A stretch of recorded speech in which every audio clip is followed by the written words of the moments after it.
Hello everyone. In this video we will discuss the thermodynamic derivation of depression in freezing point, that is delta TF is equal to KF into M. ये हमने thermodynamically drive करना है. तो delta TF क्या है? Depression in freezing point. KF क्या है आपके पास? Molar depression constant and M is the molality of the solution. Okay, so for this purpose I have to draw a vapor pressure versus temperature curve. So already हम इसको discuss कर चुके हैं, तो मैं यहाँ पर assume करके चलता हूँ. The starting point for the solvent curve, I am taking the solvent curve here. So this is the solvent curve here. So A is the starting point, और जब आपका टेम्परेचर डिक्रीज करेंगे तो वेपर प्रेशर भी आपका decrease होगा along the curve A B, and B पे क्या होगा? सॉलिडिफिकेशन आपका स्टार्ट हो जाएगा, and this point is corresponding to the freezing point of pure solvent. तो टेम्परेचर एक्सिस पर आपका जो टेम्परेचर होगा corresponding to this point B, that can be referred as the freezing point of the pure solvent. तो जैसे complete आपका solidification होगा, उसके बियॉन्ड आपका ये कर्व B2C फॉलो करता है. So this curve follows the B2C pathway, और अलोंग दिस कर्व आपका क्या होगा? Solid and vapours. So vapours and solids are remains in equilibrium, and this process is corresponding to the sublimation process.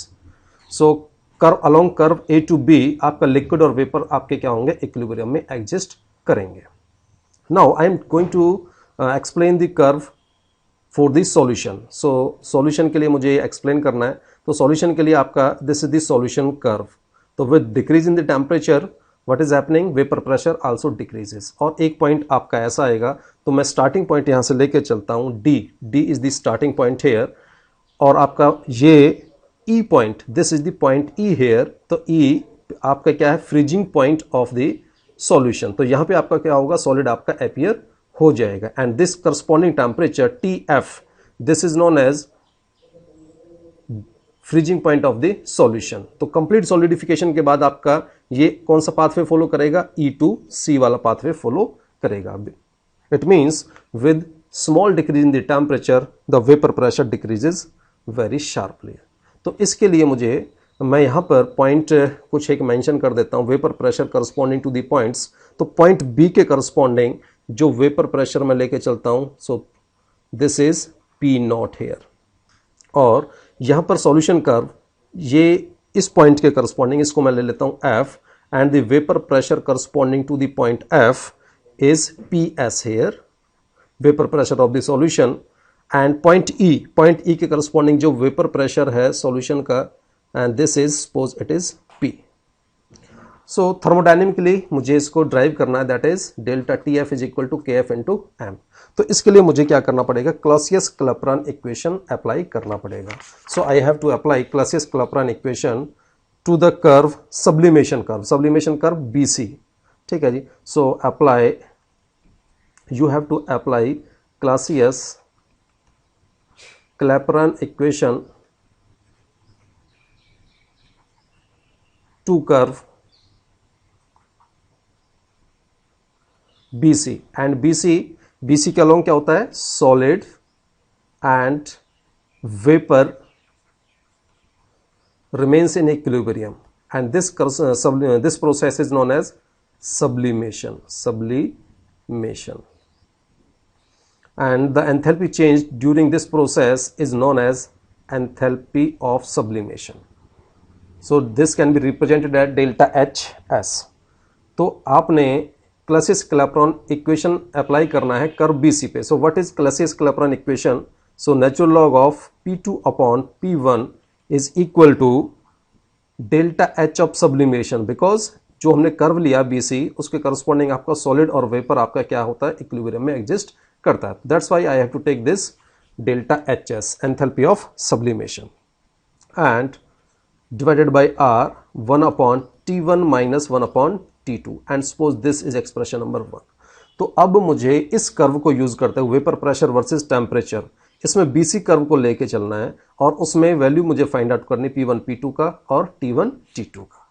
तो यहां पर मैं एक एनालॉजी लेके चलता हूं, जो आपका इस कर्व के अंदर जो लोअर टेम्परेचर है, so here the lower temperature is T1, this is equal to TF, और जो higher temperature it is T2, this is equal to TF naught here. तो इसके करस्पॉन्डिंग आपने पॉइंट्स कौन से हैं आपके पास जो यहाँ पे कट करते हैं, BC कर्व मैंने लिया, ये वाला कर्व है हमारे पास, तो इस कर्व पे आपका पॉइंट B है, so I am having point B here, so I am having point B। तो पॉइंट B पर आपके क्या होगा, यहाँ पर पॉइंट B पे जो टेम्परेचर होगा, सो टेम्परेचर पॉइंट B के करस्पॉन्डिंग जो टेम्परेचर है this is T2 and T2 का वैल्यू क्या आपके पास TF0 और T2 के करस्पॉन्डिंग जो वेपर प्रेशर होगा इट विल बी P2। तो T2 के पॉइंट B के करस्पॉन्डिंग जो टेम्परेचर आपका TF0 है तो उसका वेपर प्रेशर कितना आपके पास P0, so P2 is P0 here. Likewise I am having point, कौन सा point, so I am having the point E here, so point E के करस्पॉन्डिंग आपने टेम्परेचर और प्रेशर का वैल्यू फाइंड करना है। तो T1 के करस्पॉन्डिंग जो पॉइंट E के करस्पॉन्डिंग जो टेम्परेचर होगा this is T1 here, so T1 का वैल्यू क्या आपके पास, this is the value of T1 here, so this is TF। Now T1 के करस्पॉन्डिंग जो वेपर प्रेशर होगा इट विल बी P1, तो P1 का वैल्यू क्या हो जाएगा आपके पास, सो फाइंड करते हैं यहाँ से। तो ये पॉइंट E है, E के करस्पॉन्डिंग आपका जो वेपर प्रेशर है it is P here, so here P1 will be equal to P here. So put these values in this equation number 1. So this equation first becomes, so equation first becomes natural log of P2. P2 is what? P naught. So natural log of P naught upon P will be equal to delta H of sublimation upon R 1 upon T1. T1 का value आपके पास क्या है, this is TF here minus 1 upon T2. T2 का value क्या आपके पास, this is TF0 here. Now you have to solve this further. So natural log of P0 upon P, this can be written as delta H of sublimation upon R. You have to take the LCM, TF into TF0 here. So this is equal to TF0 in the numerator, it will be TF0 minus TF. So as per the definition, depression in freezing point क्या होता है, this is from the curve the difference between these two temperatures, that is TF0 and TF, this is called depression in the freezing point. तो delta TF आपका यहाँ पे क्या हो जाएगा, this is equal to TF0 minus TF. So depression in freezing point is equal to, here it is equal to delta HS upon R into delta TF upon TF into TF not here, and we know that we are going to study the colligative properties for the dilute solution. So for a dilute solution क्या होता है आपके पास, for a dilute solution क्या होगा, depression in freezing point आपका कम होगा और you can say TF value is almost equal to TF not here. So in this equation you can replace the value of TF with TF naught. So this becomes, so delta HS upon R is equal to delta TF upon TF naught its square, because I have replaced this value with TF naught. So TF naught into TF naught, it becomes TF naught square. So natural log of this P naught upon P. So this is equation number, suppose it is second equation. इसको हम आगे use करेंगे. Likewise आपने Clausius-Clapeyron equation apply करनी है to the curve ED. So what is the ED curve here, so ED curve, this is the ED curve, solution curve के लिए हमें लेके चलना है, so this is ED curve. तो इसके करस्पॉन्डिंग हमने वही T1 T2 P1 P2 का वैल्यू अप्लाई करना है। सो इस में क्या होता है आपके पास, इस कर्व के अलोंग हम बात करें कौन सा इक्विलिब्रियम एग्जिस्ट करता है, liquid and vapour. So liquid and vapours are in equilibrium or this process is corresponding to the vaporization process. So you have to apply, similarly you have to apply Clausius-Clapeyron equation, similarly apply Clausius-Clapeyron equation to curve ED. So you have to find out the value of T1 and T2. So along the curve ED, so liquid and vapors are existing in equilibrium, and this corresponding phenomena is known as vaporization, and the enthalpy change during this process, it is called delta HV. So from this from this curve, there are 2 points. तो point E is there, point F is there. तो point E और F के corresponding आपने क्या निकालना है, T1, T2, P1, P2 का value find out करना है. So you are having point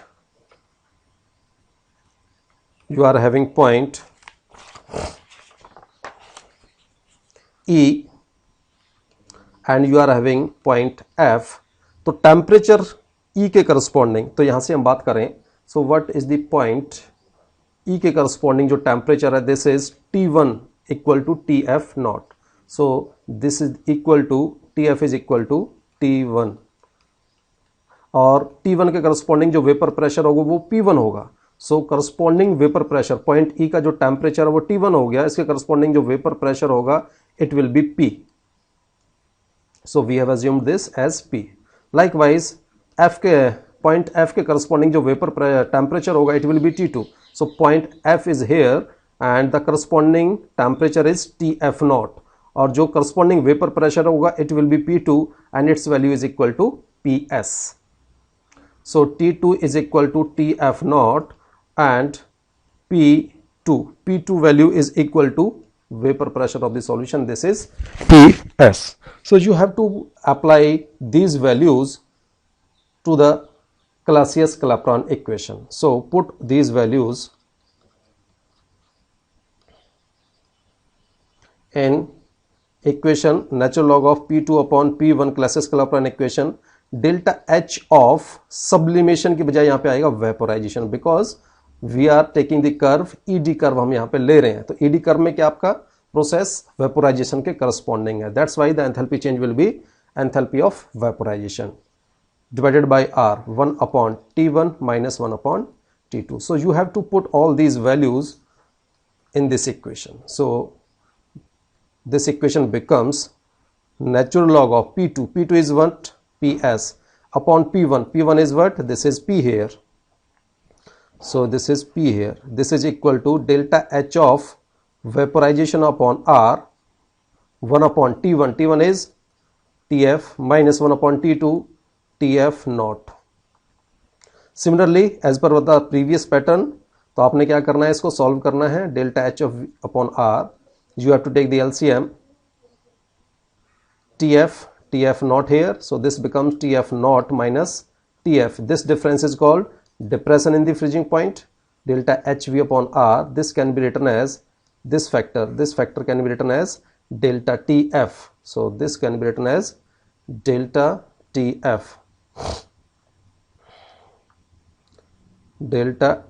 here. And for a dilute solution हम अगर बात करें तो क्या हो जाएगा आपके पास, for a dilute solution जो आपका डिप्रेशन इन फ्रीजिंग पॉइंट होगा that will be very very small. तो TF naught is almost equal to TF. ठीक है जी. तो this TF can be replaced with TF naught. So this become TF not square. अब देखो हम dilute solution की बात करते हैं, तो डाइल्यूट सॉल्यूशन में क्या होगा, depression in the freezing point कम होगा. तो आपके पास जो फ्रीजिंग पॉइंट है प्योर सॉल्वेंट के लिए ये था. अगर डाइल्यूट सॉल्यूशन होगा तो ये डिप्रेशन इन फ्रीजिंग पॉइंट, ये वाला जो गैप है वो आपका रिड्यूस हो जाएगा और ऑलमोस्ट क्या हो जाएगा, ये वैल्यू ऑलमोस्ट सेम हो जाएगी. ठीक है जी. So this is known as depression in freezing point which will be very small for a dilute solution. So this equation right hand side is equal to natural log of PS upon P. This is equal to equation number, I can give this equation number 3. तो अब हम बात कर रहे थे depression in freezing point calculation की. तो हमने केवल सब्लिमेशन कर्व लिया, वेपोराइजेशन कर्व लिया, लेकिन हमने फ्रीजिंग पॉइंट कर्व तो लिया ही नहीं. So for this we have to drive the equation, Clausius-Clapeyron equation हमने उसके लिए डेवलप करनी है. So for this purpose, in order to get the relation between solid and liquid equilibrium, तो हमने क्या करना पड़ेगा. So in order to get relation between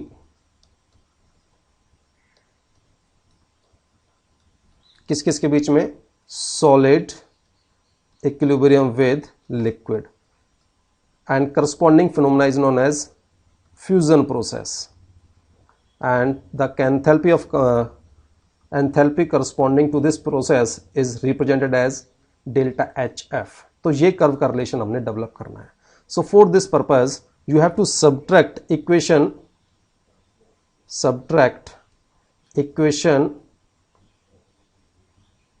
3 from 2.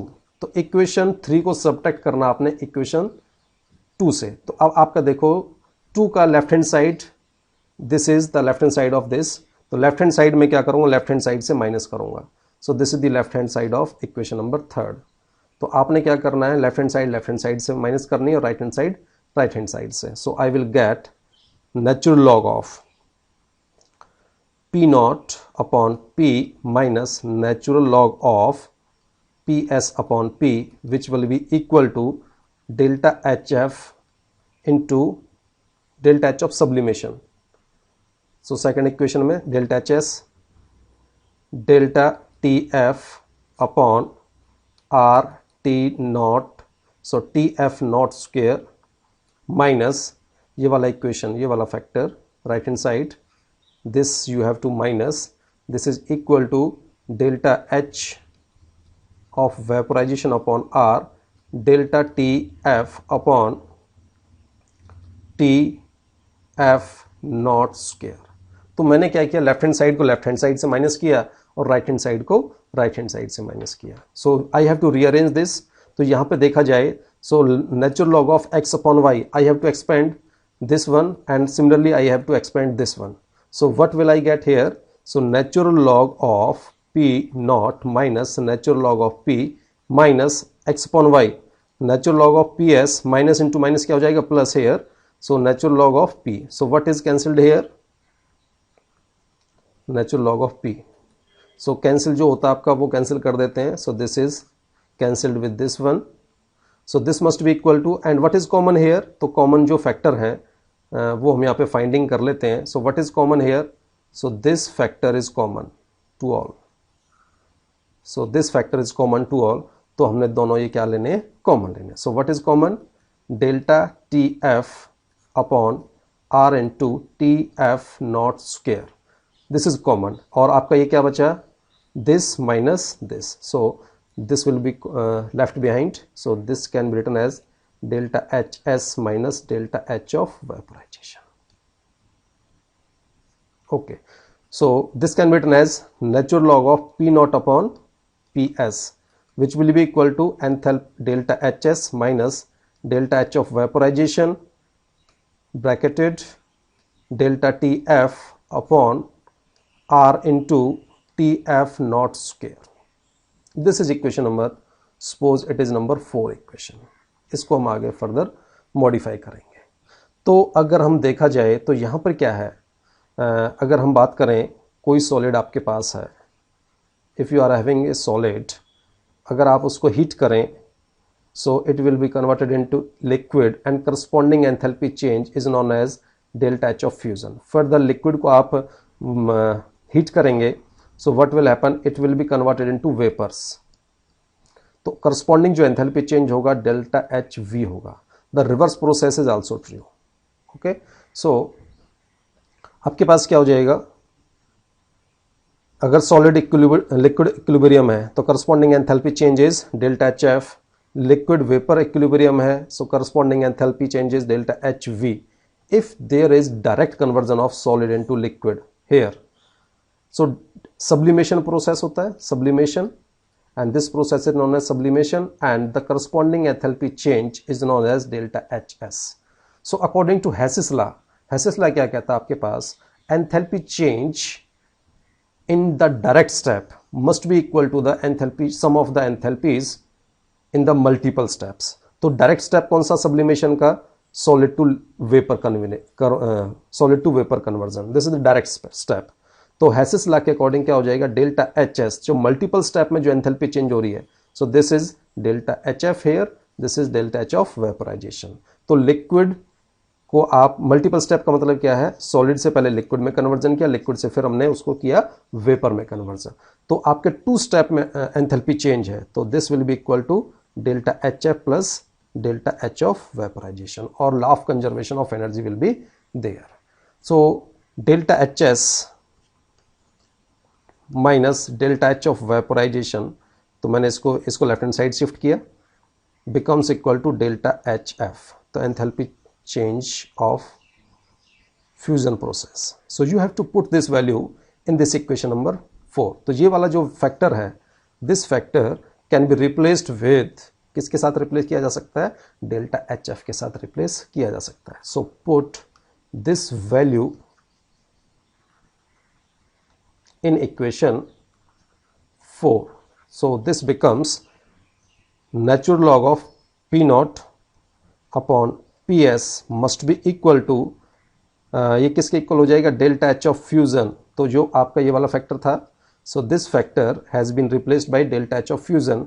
बाकी रिमेनिंग पैरामीटर्स आपके क्या रहेंगे? सेम रहेंगे. So this will be equal to natural log of P nought upon PS must be equal to delta H of F into delta TF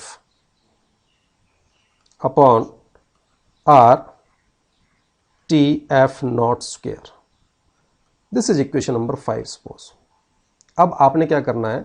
एक relation develop करना है इस वाले फैक्टर का with the concentration. So you know Raoult's law, what the Raoult's law says. So according to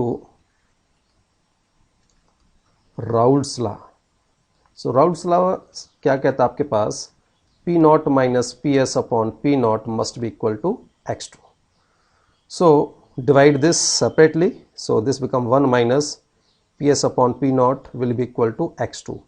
और क्या कर सकते हैं हम इसको? PS अपॉन P नॉट का वैल्यू क्या हो जाएगा? सो ये वाला value you have to subtract this value from 1. So this will be equal to 1 minus X2 here. So PS upon P nought का वैल्यू मैं क्या करता हूँ? ये राइट हैंड साइड शिफ्ट किया, this becomes positive. So natural log of PS upon P nought will be equal to 1 minus X2. अब यहाँ पर देखो लेफ्ट हैंड साइड में क्या है? There is a natural log here. So you have to take the logarithm to the both side of this equation. So you have to take the logarithm. So this becomes natural log of PS upon P nought will be equal to natural log of 1 minus X2. So you have to expand this. अगर इस तरीके का आपका expansion आता है तो आपने क्या करना है? So this will be equal to minus x2 square upon 2 minus x2 cube upon 3 and so on. तो अगर आपके पास डाइल्यूट सॉल्यूशन है तो जो प्रॉपर्टीज हम पढ़ते हैं, colligative properties for a dilute solution पढ़ते हैं. So for a dilute solution क्या होगा आपके पास? जो x2 का वैल्यू होगा, x2 का वैल्यू क्या होगा आपके पास? स्मॉल. तो स्क्वायर अगर हम करेंगे उसका, x2 का स्क्वायर करेंगे तो और वेरी स्मॉल हो जाएगा. क्यूब भी आपके क्या हो जाएगा? वो भी स्मॉल हो जाएगा एंड सो ऑन. तो आपकी जो square and higher terms, these can be neglected. So ये इक्वेशन क्या हो जाएगी आपके पास? This becomes natural log of PS upon P not is equal to minus X2 here. So मैं क्या करता हूँ इस इक्वेशन में? दोनों तरफ माइनस से मल्टीप्लाई करता हूँ. So minus natural log of PS upon P not is equal to minus into minus क्या हो जाएगा? पॉजिटिव X2 हो जाएगा. सो इस माइनस को मैं कंबाइन करता हूँ नेचुरल लॉग के साथ, तो क्या हो जाएगा? अगर आपके पास इस तरीके से natural log of x upon Y है, माइनस साथ में है, तो इनकॉर्पोरेट मुझे नेचुरल लॉग के साथ करना है, तो क्या हो जाएगा? Natural log of y upon x हो जाएगा. ठीक है जी. तो आपका जो न्यूमरेटर एंड डिनोमिनेटर है, this will be interchange. So natural log of P nought upon PS is equal to X2. So you have to put this value, कौन सी इक्वेशन में पुट करना आपने? You have to put this value in this equation number 5. So put this value. अब ये वाला factor किससे replace हो जाएगा? X2 से रिप्लेस हो जाएगा. So put this value in equation 5. So from equation 5, so equation 5 becomes, वो क्या हो जाएगी आपके पास? So this will be X2. तो लेफ्ट हैंड साइड X2 के इक्वल हो गया, will be equal to, X2 will be equal to delta HF into delta TF upon R TF not square. तो हमारा टारगेट क्या है? डेल्टा TF कैलकुलेट करना. तो उसके लिए क्या करेंगे आप? Further so delta T F मैंने यहीं पे रख लिया, बाकी पैरामीटर्स को मैंने लेफ्ट हैंड साइड शिफ्ट किया.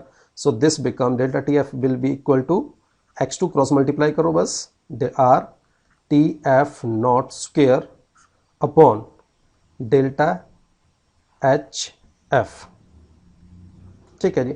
अब फर्दर मैं क्या करता हूं, x2 का वैल्यू एक्सपेंड करता हूं. तो x2 का वैल्यू मोल फ्रैक्शन क्या होता है, सोल्यूट का n2 upon n1 plus n2. So delta T F will be equal to RTF naught square upon delta HF into X2 value is N2 upon N1 plus N2. So this is the value of mole fraction. तो mole fraction को मैंने केवल expand किया है. And for a dilute solution क्या होता है आपके पास, further you can say for a dilute solution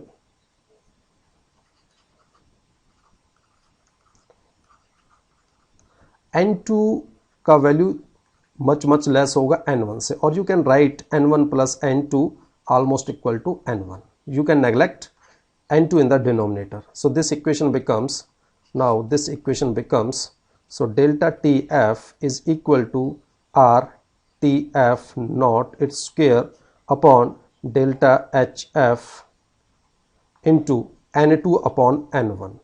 Further आप क्या करोगे, mole fraction, number of moles क्या होते हैं, mole weight divide by its molecular weight. So you have to expand this, mole का जो वैल्यू है वो you have to replace, you have to place the value of mole here, delta H F N2 will be W2 upon M2 and N1 का value क्या हो जाएगा, W1 upon M1.